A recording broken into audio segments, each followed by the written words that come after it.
ಎಲ್ಲರಿಗೂ ನನ್ನ ನಮಸ್ಕಾರಗಳು.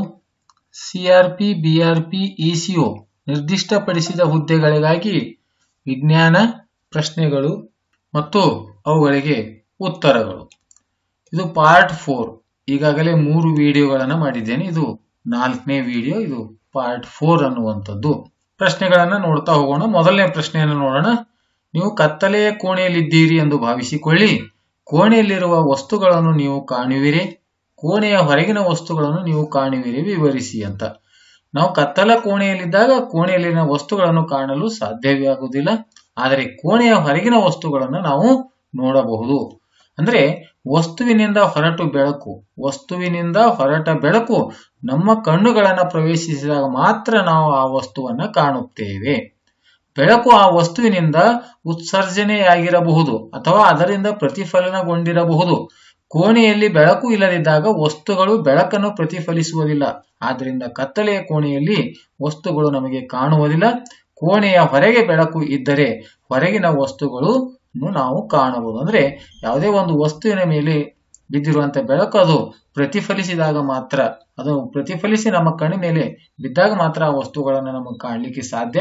ಹಾಗೆ ಕತ್ತಲ ಕೋಣೆಯಲ್ಲಿದ್ದಾಗ ಆ ವಸ್ತುವಿನಿಂದ ಬೆಳಕು ಪ್ರತಿಫಲಿಸಿ ನಮಗೆ ಬಂದು ತಲುಪುವುದಿಲ್ಲ. ಹೀಗಾಗಿ ನಮಗೆ ಆ ವಸ್ತುಗಳನ್ನ ಕಾಣುವುದಿಲ್ಲ. ಅದೇ ಹೊರಗಿರುವಂತಹ ವಸ್ತುಗಳು ಅದರ ಮೇಲೆ ಬಿದ್ದ ಬೆಳಕು ಪ್ರತಿಫಲಿಸಿ ನಮ್ಮ ಕಣ್ಣಿನವರೆಗೆ ತಲುಪುವುದರಿಂದ ಆ ವಸ್ತುಗಳು ನಮಗೆ ಕಾಣಿಸುತ್ತವೆ ಅನ್ನುವಂಥದ್ದು.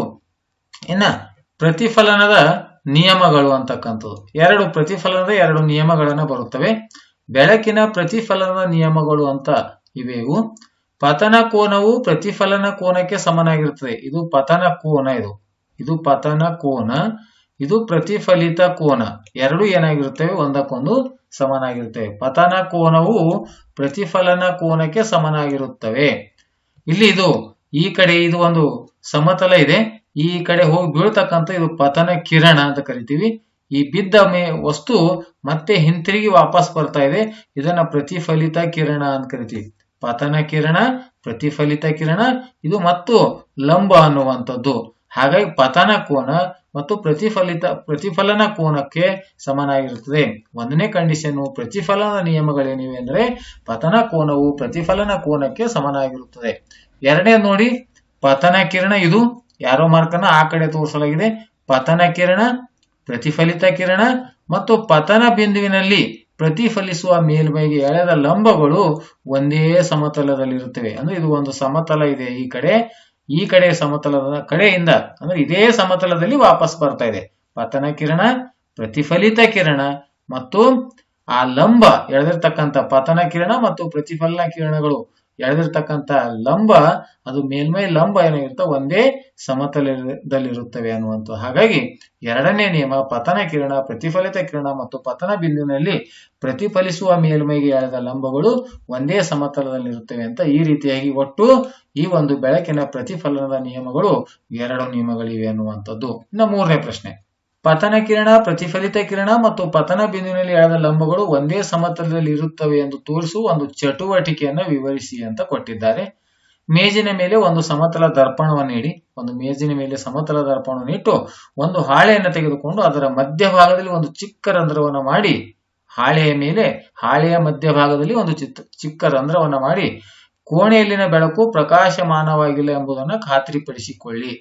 ಅಂದ್ರೆ ಆ ಕೋಣೆಯಲ್ಲಿ ಯಾವುದೇ ಬೆಳಕನ್ನ ಇಲ್ಲ ಅನ್ನುವಂಥದ್ದು. ಹಾಳೆಯನ್ನು ಮೇಜಿಗೆ ಲಂಬವಾಗಿ ಹಿಡಿದುಕೊಳ್ಳಿ. ಆ ಹಾಳೆಯನ್ನ ಮೇಜಿಗೆ ಲಂಬವಾಗಿ ಹಿಡಿದುಕೊಳ್ಳಿ.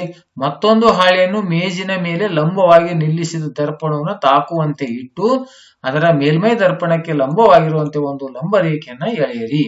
ಈಗ ಟಾರ್ಚಿನ ಬೆಳಕಿನ ಕಿರಣವು ಹಾಳೆಯಲ್ಲಿನ ರಂಧ್ರದ ಮೂಲಕ ಹಾದು ಹೋಗಿ ದರ್ಪಣವನ್ನು ಲಂಬವು ತಾಕಿರುವಲ್ಲಿ ಬೀಳುವಂತೆ ಮಾಡಿ, ಆಗ ಪತನ ಕಿರಣ, ಪ್ರತಿಫಲಿತ ಕಿರಣ ಮತ್ತು ಪತನ ಬಿಂದುವಿನಲ್ಲಿ ಪ್ರತಿಫಲಿಸುವ ಮೇಲ್ಮೈಗೆ ಎಳೆದ ಲಂಬಗಳು ಒಂದೇ ಹಾಳೆಯ ಮೇಲೆ ಕಾಣುತ್ತದೆ.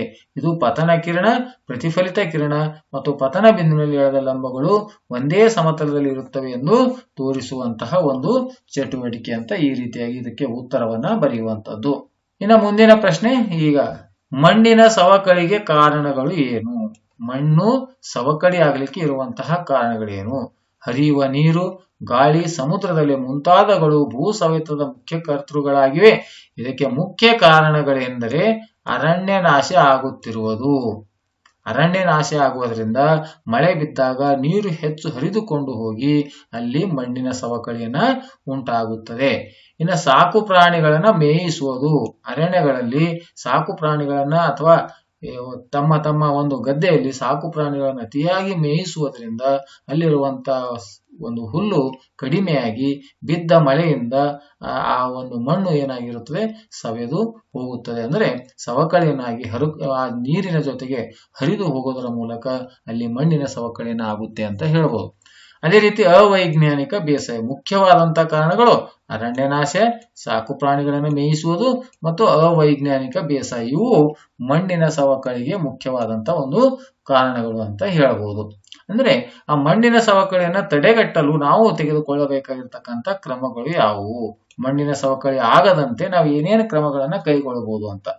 ಮಣ್ಣಿನ ಸವೆತವನ್ನು ತಡೆಗಟ್ಟುವ ವಿಧಾನಗಳು: ಇಳಿಜಾರಿಗೆ ಅಡ್ಡಲಾಗಿ ಉಳುಮೆ ಮಾಡೋದು. ಈ ರೀತಿ ಇಳಿಜಾರು ಇತ್ತಂದ್ರೆ ನೀರು ಹರಿದುಕೊಂಡು ಹೋಗ್ತದೆ. ಇದಕ್ಕೆ ಅಡ್ಡಲಾಗಿ ಮಾಡಿದಾಗ ಅಲ್ಲಿ ಏನಾಗುತ್ತೆ, ಅದು ನೀರು ಅಡ್ಡಲಾಗಿ ಉಳುಮೆ ಮಾಡೋದ್ರಿಂದ ನೀರನ್ನ ಸರಾಗವಾಗಿ ಹರಿದುಕೊಂಡು ಹೋಗುವುದು ತಡೆಯನ್ನ ಒಡ್ಡಿ ಅಲ್ಲಿ ಮಣ್ಣಿನ ಸವಕಳಿಯನ್ನ ತಪ್ಪುತ್ತದೆ. ಅಡ್ಡ ಬದುಗಳನ್ನ ನಿರ್ಮಿಸುವುದು. ಅಂದ್ರೆ ಇಳಿಜಾರಿರುವಲ್ಲಿ ನಾವು ಅಡ್ಡ ಬದುಗಳನ್ನು ನಿರ್ಮಿಸುವಂತ ಕೆಲಸವನ್ನ ಮಾಡಬೇಕು.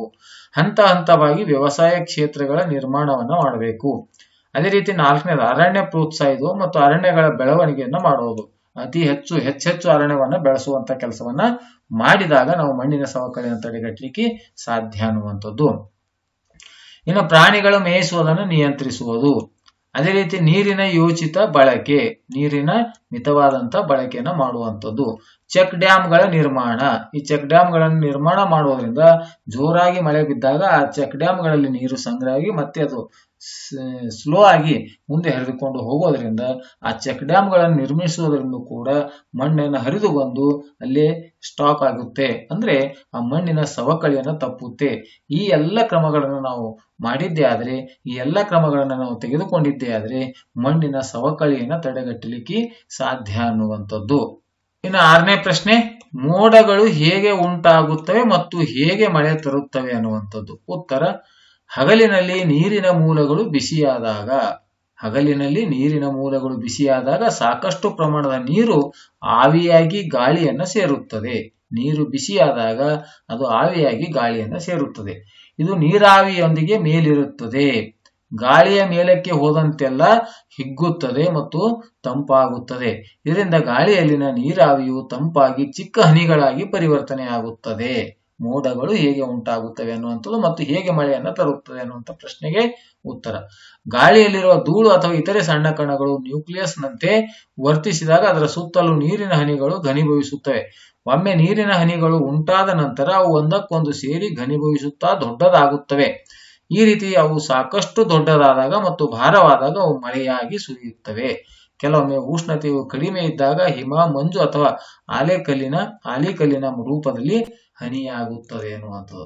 ಈ ರೀತಿಯಾಗಿ ನಾವು ಈ ಒಂದು CRP, BRP ಮತ್ತು ECOಗೆ ಸಂಬಂಧಪಟ್ಟಿರುವಂತಹ ವಿಜ್ಞಾನಕ್ಕೆ ಸಂಬಂಧಪಟ್ಟಿರುವಂತಹ ವಿವರಣಾತ್ಮಕ ಉತ್ತರಗಳನ್ನ ಬರೆಯುವಂಥದ್ದು ಇರುತ್ತೆ. ಹೀಗಾಗಿ ಅಂತಹ ಪ್ರಶ್ನೆಗಳಿಗೆ ನಾನು ಪ್ರಶ್ನೆಗಳನ್ನು ತೆಗೆದುಕೊಂಡು ಅವುಗಳಿಗೆ ಉತ್ತರವನ್ನು ನೀಡ್ತಾ ಇದ್ದೀನಿ. ವಿಡಿಯೋ ಇಷ್ಟವಾದರೆ ದಯವಿಟ್ಟು ಲೈಕ್ ಮಾಡಿ ಅಂತ ಹೇಳುತ್ತಾ ವಿಡಿಯೋ ತಾವು ಕೊನೆವರೆಗೆ ನೋಡಿದ್ದಕ್ಕಾಗಿ ತಮ್ಮೆಲ್ಲರಿಗೂ ಅಭಿನಂದನೆಗಳು.